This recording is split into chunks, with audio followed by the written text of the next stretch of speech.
We have covered OpenClaw with Ollama, with LM Studio, with skills, and I have also shown you how to get it installed with single click.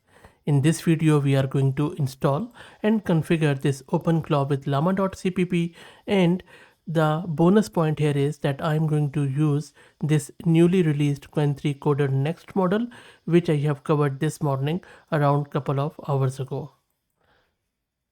This Qwen3 Coder Next is one of the super efficient model out there for coding agents, so I think it really sits very nicely and natively with OpenClaw when it comes to open models. Everything will be running locally, privately, and without any API keys. If you don't know what OpenClaw is, just search on my channel.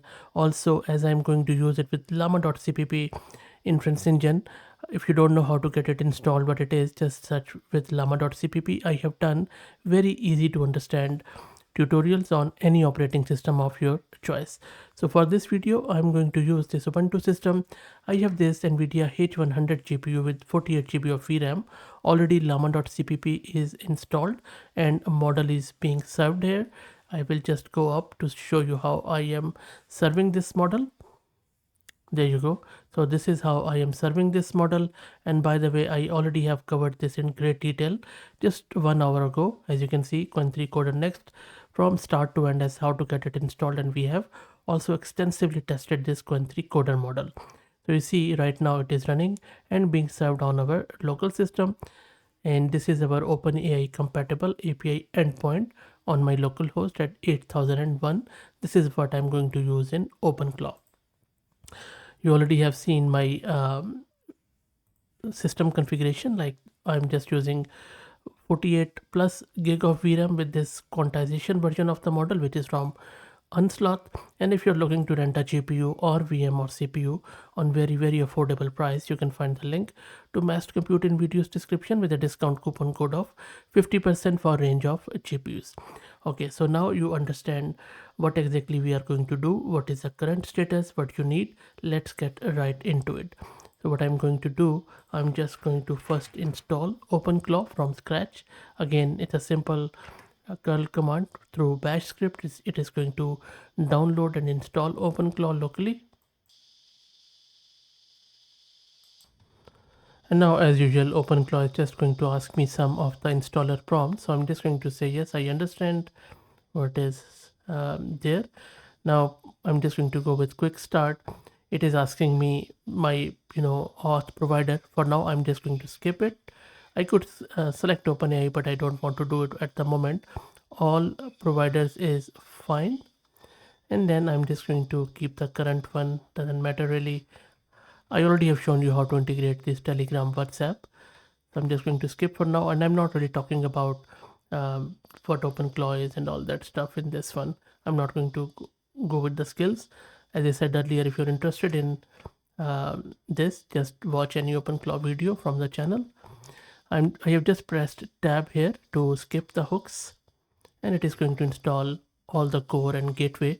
Gateway is simply the product which is going to bridge between our messaging apps and this OpenClaw.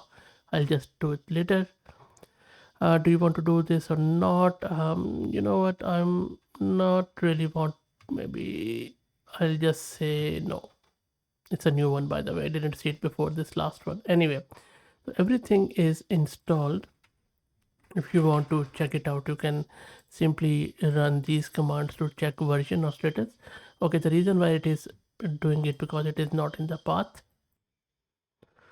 and I have added it to my path by using this command. Let me now run those version and stuff again. Okay, so that is done.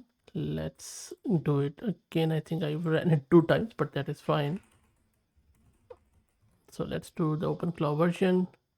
So this is the version. Let's check the status, and it is going to show us the status of what is happening. So it is all running, all looks good. You can just ignore these warnings for now, but not in production. This is important to fix these permissions in security. Okay, now by default OpenClaw creates this JSON file which we need to, sorry, I'll just remove this and remove this greater than sign, I believe. And currently it's empty. you might even see some temporary value because I use this. Now we need to change that JSON file, and don't worry, I already have created the file. I will drop the link to that JSON config file in first pinned comment. And if it helps you, please feel free to become a member of the channel or buy me the coffee from the home page of the channel. So this is a becoming a member link. It's just $5 a month, which really helps a lot in running the channel.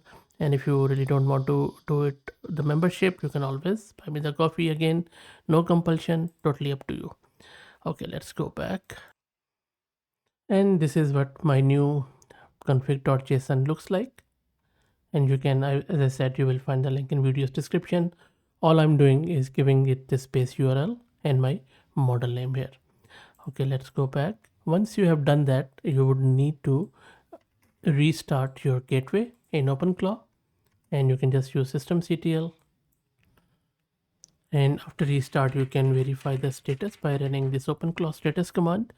It is going to show you, if everything is all right, that your model is loaded. There you go. So our model is running at the moment, and the dashboard is also available. The GUI, I mean, but you can, sorry, not here. So let me, copy that URL. I think I can even click on it. Okay, no worries. I'll just copy it from here and go back here and run it now. There you go. So our GUI is also running. You can, chat with it or whatever you like, but I prefer the terminal with this OpenClaw.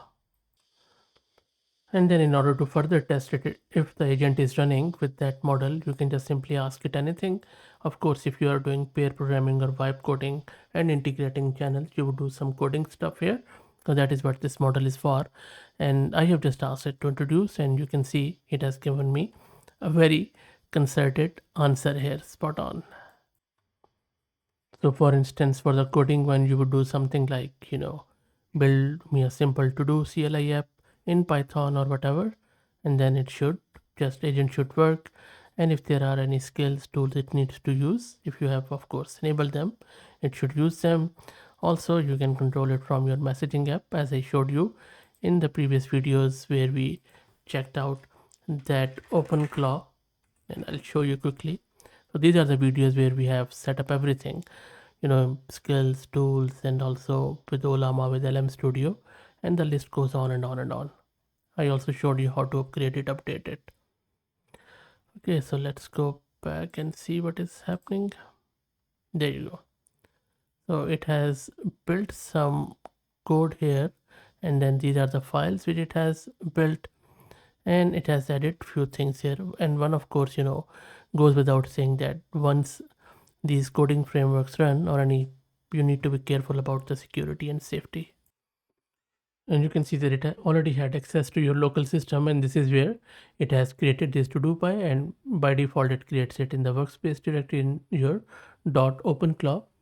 And if I go through this, you can see how magnificent that Qwen3 coder model is. We already have tested it in great detail, and I'm very impressed by the quality of it. Stay tuned, I'm going to do more video on the combination of these two because I think they are match made in heaven. I really intend to do some skills stuff here, and maybe we'll see how we can integrate it with hooks. So stay tuned, I will be putting out another video. Let me know what do you think about it. Please again like the video and subscribe and consider becoming a member, as this helps a lot. Please also follow me on X if you're looking for AI updates without any hype. Thank you for all the support.